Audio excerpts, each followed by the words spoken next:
Mais vous me disiez aussi, en parallèle de ça, j'ai l'impression qu'on ne choisit pas sa vie. Et ça m'a étonné. Ouais, je sais que c'est pas du tout. Je sais, je me suis aperçu, en tout cas, lors de nos échanges, que c'est quelque chose même qui vous choquait, parce que vous pensez que vous pouvez tout maîtriser, mais non, pas tout. Je dis qu'on a, pas tout loin de là, mais on a quand même une part de responsabilité sur ce qui nous arrive. C'est tout ce que je dis. Je vous dis, un parcours de vie, c'est un parcours de vie. Voilà, un parcours de vie, c'est un parcours de vie. Donc après, on n'est pas là pour là, on est là. Oui, mais si c'est intéressant, pour faire quelque chose de philosophique. Mais c'est pas philosophique. Vous avez tort d'abord parce que vous êtes une personnalité que les gens connaissent. Vous avez effectivement entre guillemets, vous êtes cabossé par la vie et vous en parlez avec beaucoup de sincérité et d'authenticité. Je pense que ces témoignages-là, ils portent aussi pour ceux qui écoutent. Forcément, parce que il y a quelque chose d'exemplaire dans ce que vous leur dites. Quand vous avez dit tout à l'heure, le pire, c'est le mal que j'ai fait aux autres. Moi, c'est quelque chose qui me touche, cette phrase, comme elle doit toucher ceux qui sont en train de nous écouter, qui ont peut-être 20 ou 25 ans, qui nous écoutent et qui disent, voilà, c'est ça le plus dramatique. Quand tu fais des bêtises, en plus, tu fais du mal aux autres. Mais cette notion de dire que, au fond, on ne serait pas forcément responsable d'exclure sa responsabilité sur tout ce qui nous arrive.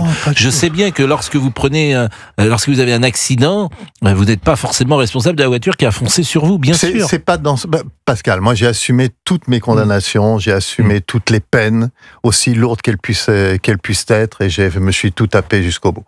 C'est pas ça du tout. Je vous dis que quand moi je rentre en politique, je rentre parce que je suis appelé par mon meilleur ami, qui vient de perdre les élections en 1983, qui est criblé de dettes, alors que moi, je suis un chef d'entreprise qui marche, et qui me demande de l'aider. Et s'appelle Michel Noir. Voilà pourquoi j'entre en politique.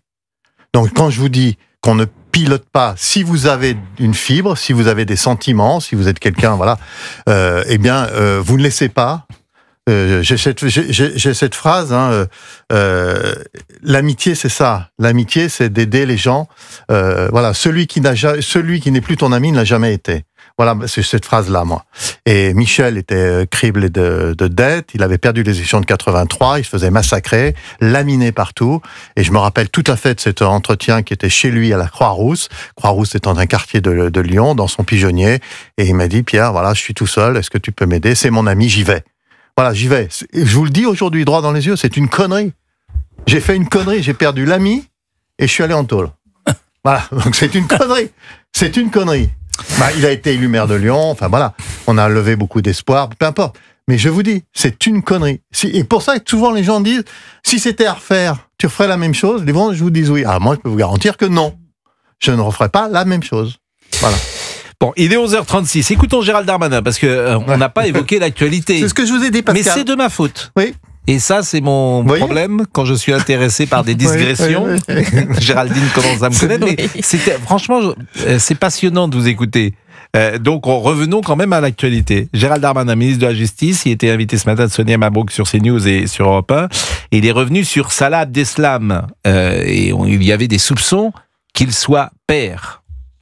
Monsieur Abdeslam est aujourd'hui en effet à l'isolement dans la prison de Vendin-le-Vieil, qui est l'une des deux prisons que j'ai choisies pour être une prison de haute sécurité, ce qui montre déjà son niveau carcéral important.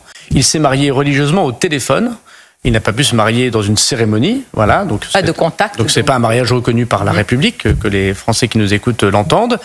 Il est allé en Belgique, monsieur Abdeslam, parce qu'il y a eu des procès qu'il fallait organiser en Belgique. Et en Belgique, nos amis belges ont autorisé la vie privée et familiale de M. Abdeslam, c'est-à-dire qu'il y a eu des unités de vie familiale où il a pu rencontrer des personnes, et notamment sa compagne. Et donc il y a pu avoir des contacts à ce moment-là, mais ce n'était pas en France. Puis ensuite, il est revenu en France. Mon prédécesseur, Éric Dupond-Moretti, n'a pas autorisé l'unité de vie privée et familiale, mais il a autorisé des parloirs. Et dans ces parloirs qui sont surveillés, même si en quelques instants, beaucoup de choses peuvent se passer, à notre connaissance, et M. Abdeslam lui-même, par l'intermédiaire de ses avocats, a évoqué le fait que sa femme n'était pas enceinte. Voilà, il n'y a pas eu de possibilité pour que M. Abdeslam soit père. Je dis à notre connaissance, parce qu'évidemment, ces parloirs existent. Les choses sont claires, donc a priori. En revanche, sur la présence de tablettes numériques en prison, vous voulez réagir, oui, Pierre Breton? Norman Lelandais est devenu père en prison. C'est juste ça, j'ai juste ça à dire. Oui, mais Nordal Lelandais, manifestement, avait le droit ou la possibilité d'avoir ses vies intimes. Et vous êtes d'accord avec ça? Ah non, moi je suis pas d'accord. Il a tué la petite Mélisse, il l'a violée, et vous êtes d'accord avec ça? Ah mais non, mais ne me dites pas ça. J'explique comment. Moi je vous explique. On tire les leçons de quoi alors? Oui, mais moi mais je vous explique, Pascal. On tire les leçons de quoi? On tire les leçons de quoi? Vous imaginez ça? C'est un ancien détenu qui parle, hein? Vous imaginez ça? Normal Lelandais est devenu père en prison. On tire les leçons de quoi? Parce que c'est pas lui qu'il faut priver de parloirs familiaux? Ah non, lui il a le droit. Vous aussi vous êtes pour ça. Le droit. Mais non, attendez, ne vous méprenez pas. La même chose. J'ai donné. Ne vous méprenez pas. Je suis complètement d'accord avec vous. La même chose pour tout le monde. La même chose pour tout le monde. T'as tué, t'as violé. Moi, j'étais avec un violeur de nourrisson. Dans 15 ans, on va l'autoriser à avoir des parloirs familiaux. Mais où on est? Le bon sens, il est où? Et je vous dis, on ne tire pas de leçons du passé. C'est ça qui m'inquiète. On ne tire pas de leçons du passé. Et c'est ça qui me fait du souci. Il est où le bon sens? Il est où le bon sens? J'entends. Excusez-moi. Non, mais parce que ça me choque horriblement. Mais ne vous excusez pas, au contraire. Je suis complètement d'accord avec vous, mais j'ai donné une explication de Nordal Lelandais qui n'était évidemment pas un acquiescement à cette solution. Pour tout dire, je suis plus que surpris et scandalisé, comme tout à chacun, parce que je pense à la famille de Nordal Lelandais, qui l'était également, que ce monsieur puisse être père.